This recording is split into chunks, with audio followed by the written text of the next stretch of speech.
Hi guys! This is Tins and samahan nyo kami ngayong araw dito sa Play Park sa Isitan Recto.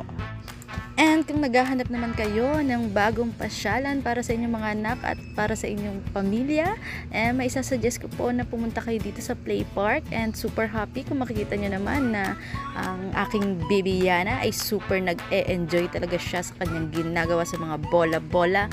Kahit ikay pinaikot-ikot ng bola na yan, mag-e-enjoy ka pag naglaro ka dyan.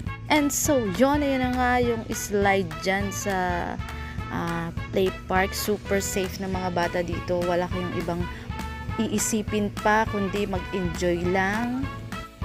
And siguraduhin nyo, pag may nag-slide kayo, siguraduhin nyo na may sasalo sa inyo. Ayan, kasi masaktan kapag nahulog ka sa maling tao. Ano daw?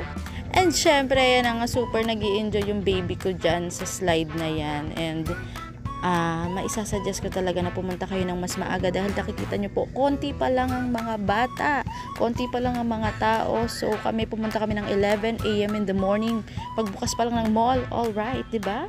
And syempre, meron nga rin pala ditong bomb car, pero hindi na kami nakapasok dahil kulang na kami sa time. And ayun, dito na lang kami nagstay sa loob. And ayun nga, kung makikita nyo dyan, super nag-i-enjoy talaga ako dito. Kaya marirecommend ko talaga sa inyo itong play park na to sa Isitan Recto. And then tingnan nyo ang saya-saya, diba, paminsan-minsan kailangan nyo rin mag-bonding ng inyong pamilya. Hindi lang puro trabaho, hindi lang puro nasa bahay, kailangan magsaya-saya ka din. Ayan, may pasumba-sumba pa, may patalon-talon pa ako dyan. Ayan, diba, kasama ko po nga pala ang aking asawa. Ang aming, marami.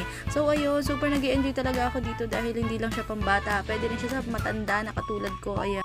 So ayun nga, super nasusulit ko talaga yung paglalaro namin dito sa Play Park, and perfect siya for your family bonding. And then ayan siya, super ganda ng ambience, wala ka nang hahanapin pa, super linis, pati yung CR nila super linis din. And very accommodating na lahat ng staff dito, super bait nila. And ayun, and ang nakakatuwa pa dito, safe din yung mga gamit ninyo dahil kung meron kayong mga extra bag and kung meron kayong mga extrang pinamili, pwede nyo siyang iwanan dun sa kanilang automated na locker. And syempre, ayun na nga, super nakakatuwa yung kanilang automated na locker dahil magre-register ka ng face mo. So, pag may nagbalak na kumuha ng gamit mo, hindi nila makukuha dahil nga yung mukha mo yung nakalagay doon.